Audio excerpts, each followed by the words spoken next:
I picked up some more plants. These are going to be specifically for the forest garden that I'm putting in here rather soon. I'm going to use the term forest garden very loosely. It's like more of a forest garden inspired area that I'm going to be putting out in the yard. Basically, I'm just going to be putting all perennial either herbs or some flowers, some fruits, some vegetables, things like that, all I have to do is do the initial planting and then kind of let them go and take over the area that I'm going to be putting them in, and just kind of let them do what they would naturally do like out in the forest. So the first thing I got was some lavender, something that I really wanted and I'm really excited about. I also got 4 strawberry plants, 2 different varieties. I did some research and these were the varieties that grow best in my area. So I have 2 strawberry plants here. I've got another one. Let's see, is this it? Yep. Got one there. And I've got one here I'm very excited about. I only got 4 because they were kind of expensive. They were $5 a plant. But I'm really hoping that they do well. I'm going to be putting these out already where the raspberries and the blueberries are. And then the other thing I ended up getting was some bee balm. I have 2 plants here.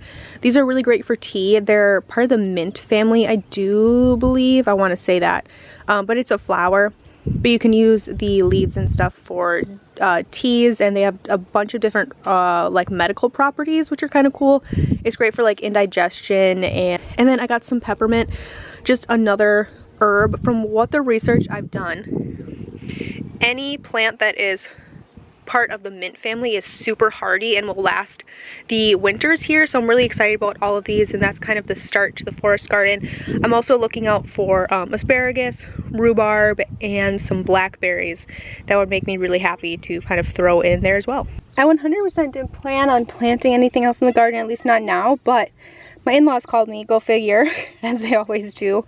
And one of our family members runs a greenhouse, and they had an overflow of tomatoes and stuff. They just wanted to get rid of it. It's kind of towards the end of the season. People aren't buying them anymore, so they dropped some off. I told them I only had room for a certain amount. They gave me 9. I'm going to put these in where the garden, where things kind of died. You can see I had a cauliflower here that didn't make it. I have some open spaces that I can fill in, especially like up here. And then my husband was tilling the garden for me. He was trying to surprise me with it. He didn't help me plant the garden this year, and he didn't know that in this patch I had pickle seeds. They hadn't come up yet, and he tilled it all in. I only had a certain amount of seeds left. I planted them kind of right here in this area. So I have this open area here.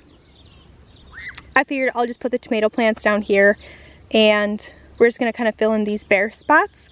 And then I figured I'd just show you guys around the garden here really quick, just give you like a little bit of a garden update on how things are looking, because we have some changes and some exciting things. Like you can see, a lot of these pumpkins have really taken off. Zucchinis and stuff are looking great. Some of my cauliflowers already have heads growing in them, which is amazing. Lettuce is looking beautiful. So a lot of weeding that needs to happen.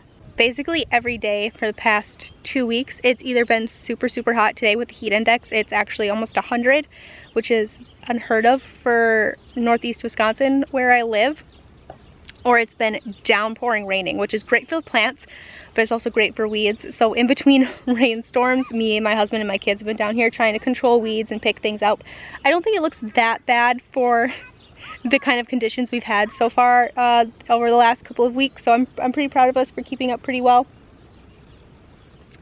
Things are looking fantastic, but I need to get these plants in because it is so hot. The kids are off playing in the sprinkler and stuff, keeping themselves cool. So let's go ahead and get these in. So you can see here, these are some of my pickling cucumbers. They are definitely actually really starting to come up now. They're starting to vine out a little bit, which is good. Some of these pumpkins just really took off and got massive. They definitely need some water. The story with this section here is I planted some seeds. I replanted some pumpkin seeds and some watermelon seeds, because if you watched my last garden tour, my watermelons just got scorched off by this huge heat wave that we had, kind of like we're having now. So I came in and I replanted some watermelons. Well, then the next day I got a phone call from the same family member who runs a greenhouse, just trying to clear out some stuff. He's like, please just pick some of these things up.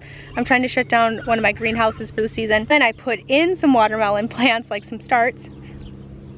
And then I also ended up putting in some watermelon seeds and stuff in here.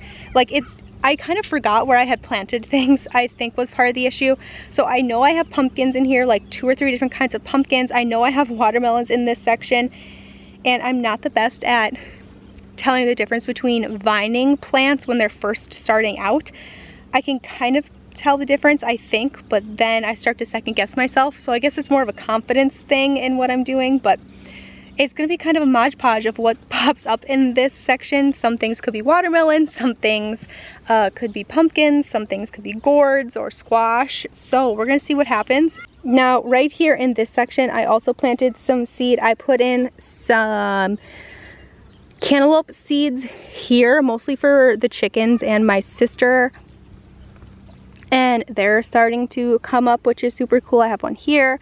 I've got a couple little baby ones down here. That's why this hasn't been weeded. I was kind of like waiting for those starts to come up before I started really disturbing the earth and stuff.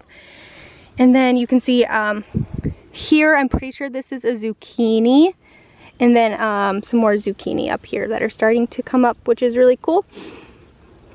I marked it this time with a log, so I would remember where I planted things, so I wouldn't plant over the top of them. We've gotten lots of rain and lots of heat, and I thought that that would really hinder my broccolis because they're a cool plant. They like cooler temperatures, but they've been doing awesome. Some of these peppers just shot up. I don't know what happened with these couple peppers where they just really shot up and did amazing, but I'm not complaining. I'm very happy with them. We put these cages around them just to help keep them up. These green beans are coming in just fantastic. We're getting more and more in these sparse areas coming up every single day, which is really exciting. Of course, right along with the weeds. This is a cauliflower plant, and you see if I can peel back in here, they're starting to develop these little heads. I saw one in one of these this morning. It was this plant. You can see right in there, there's a little itsy bitsy cauliflower plant. I didn't think my carrots were going to come up. I planted these forever ago and they're just now starting to come up. So which is really exciting because I had replanted these a couple times and they just weren't coming up. I thought I was going to have to just kind of scratch it and not have carrots in the garden this year, but they're starting to come up here, which is exciting. I can't remember if I planted orange carrots here or the rainbow carrots. So we'll have to see, but that's really exciting. I'm happy that they're starting to come up. I've got flowers coming in on my tomato plants, which is really exciting. I'm hoping that tomatoes will be happening very soon. In my last garden tour, I was talking about how I was going to replant some snap peas. I did do that. They are finally starting to come up. They look really sparse now, but I'm pretty sure they're going to start popping up in these areas kind of late, kind of just like the green beans are. They're kind of coming up in patches, which is okay. And then right in here is also where I planted carrots, and I've been watching this area like crazy because you can see some of the carrots I think are starting to pop up in this section. So I might have carrots popping up here too here pretty quick. Really exciting. They're starting to come in kind of in sparse sections, so maybe carrots over here as well. This is the last section I kind of wanted to show you guys. I was talking to you guys about a forest garden earlier, and we started to get some of that in. It doesn't look super pretty yet, but it will. But we got some strawberry plants down here. All those plants I showed you guys earlier are in. I left a space here for either a rhubarb plant or more strawberries. We're also going to be getting blackberries soon that are coming in. So rhubarb is coming, blackberries are coming, and those are also going to kind of go in this section here. We just tilled this in with fertilizer from the chickens and just some like dirt and soil mix and things like that, and they're looking really great. And over here I put the peppermint. It was looking really rough. It's actually starting to come back. Lavender looks great. These are those bee balms. And then these are some chives that we transplanted from my in-laws. They were willing to thin kind of their patch of chives. So we've got those going, which is really exciting too. And then the very last thing I wanted to talk to you guys about is we do have a chicken. Her name's Karen. She is our big old Australorp. She hatched chicks for us last year. Just now is sitting on a batch of eggs. I picked her up this morning. I try not to disturb her too much because she's a darn good mama. She has really strong instincts. She will even sit on other chickens' eggs if they're trying to get a nest going, and I've seen her teaching other chickens how to kind of get their nest together and sit on her eggs and all of those things. But I picked her up this morning just to count the amount of eggs that were underneath her. She's sitting on 10 eggs right now, which is actually pretty small for her. I'm assuming she's going to start sitting on more eggs. Last year, she was sitting on like 32 eggs or something like that. So I don't know if this year she's just trying to hatch in a smaller batch. Like I said, I'm not going to disturb her too much. If I'm right and my calculations are correct and she's actually sitting on them the way she should, and she's kind of ready to start brooding those eggs, they should hatch the first weekend of July. And we're gonna let her do that because egg prices are really high. Chicken's really hard to come by, so we'll have options if she hatches those eggs.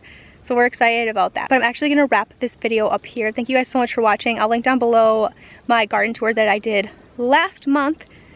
And I'm excited because hopefully by the time I do a next garden tour, it'll actually be like coming down to the garden and harvesting some things with me and getting ready to actually preserve some things, which is really exciting. I've seen a lot of change, been through a lot of pain. Some things are not the same as they were a year ago.